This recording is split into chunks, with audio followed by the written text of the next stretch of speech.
Well, back in the UK after Newcastle United's postseason trip to Australia, Newcastle were in Melbourne for the week, and what a week it was! A huge series of events. For all the criticism we had in the build-up to it, when you actually got there and experienced what an event it was just something to be seen. And I have to say that some of the things that I've seen on that trip, in terms of the fan base, will probably live with me forever, to be honest, because it was such a long trip. I mean, let's talk about that atmosphere first and foremost. I mean, it was so well organised by Aussie Mags. So big shout to them, because what they done was just beyond belief. There was several venues around each stadium, and it was all just so well set up, so well organised. So many people there who were so friendly and so keen to help, and it was just fantastic. And I think I'll never forget the walk. I actually did a walk from two of the venues. I walked from the Corner Hotel down to the precinct, and it was absolutely jumping in there. It was something you would see on a match day in Newcastle, and that's what kept getting said. It was almost like a little part of Newcastle had landed in Melbourne for those few days. It was just unbelievable seeing black and white shirts everywhere, walking on the Docklands. It was just something to be seen, and that will probably live with me forever, because it was it was an emotional experience as well for many people.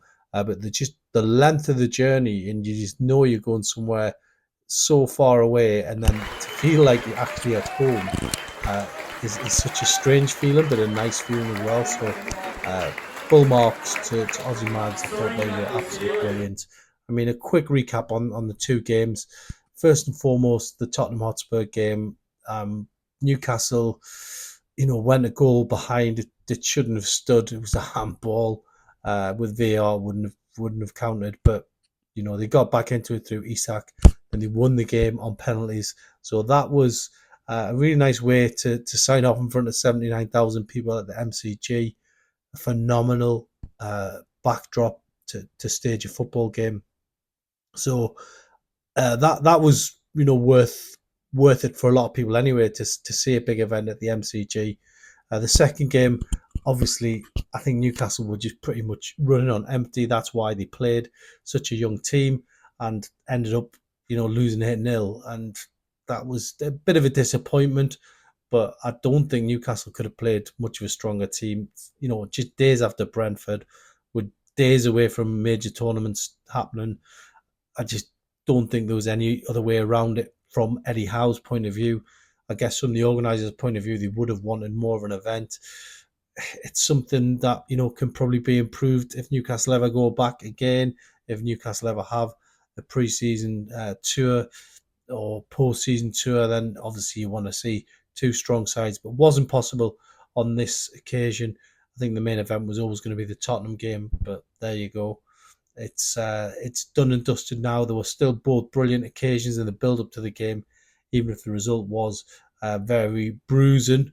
But yeah, and since then we've had the news that Newcastle won't be in Europe next season, which was a big blow, but not an unexpected one. Man United were always going to carry that threat going to Wembley. It was a local derby, and yeah, it was just such a sad way to end the season, really, that Newcastle weren't able to just scrape in the Europa Conference League. I think perhaps the battle had already been lost, because Newcastle obviously finished seventh. The battle had been lost maybe the night that Newcastle went to Old Trafford and lost. That was a night where they could have had everything in their own hands. It wasn't to be. But you could go through all the fixtures and find somewhere where it went wrong. They drew at home to Brighton. They should have won that game. They drew at home to Everton. That was another night where points were dropped, in my opinion. But across the season, Newcastle just were inconsistent in little patches, and that sort of post sort of Champions League exit sort of slump, when Newcastle were losing games left, right, and centre, losing on Boxing Day, Nottingham Forest. You could pick any amount of fixtures that you want and say that's where it went wrong. But ultimately, league table doesn't lie. They finished 3 points behind Chelsea. Yes, they finished ahead of Man United. Credit to them for that. But ultimately, it wasn't to be in terms of getting in that Europa Conference League. So a big, big blow.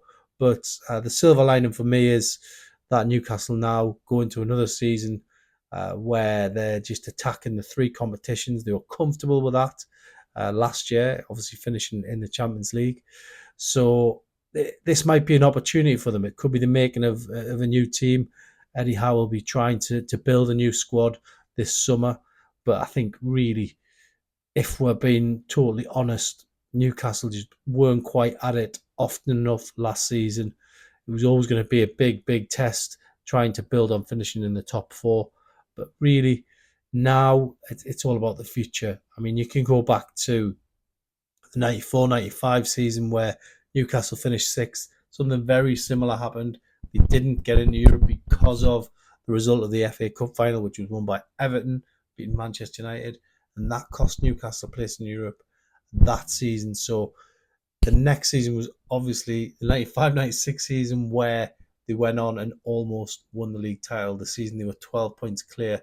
Now, you know, that we could do a whole video talking about that season if we wanted. But the fact of the matter is, if Newcastle emerge strong from this season, make the right signings, they could possibly challenge for something much bigger next season. I'm not saying they're going to challenge to win the league. It'd be nice if they could. But if they get things right and they get off to a good start, nice flying start, you never know. So let's try and stay on the side of positivity. It was a great week, as I say, in Australia for the supporters. I think that's who it belonged to. When we're talking about being a success, we're talking about the supporters. That's what we're saying. They enjoyed every minute of it. There's people who've made memories there that are going to last them a lifetime. Certainly will live with me forever, as I've already mentioned. But I think it was a success story. I think Newcastle now, that global brand is spreading around. Because we know next season can be a different challenge, different opportunities, different players, different heroes. And at the end of the day, Newcastle United, it always continues. It always rolls on to the next season. And Newcastle have got a chance next season to really kick on. And I think that's what the fans are all focused on now. They're just worried about next season. What's been is gone. And Newcastle must now put it behind them and start thinking about the 2024-25 season.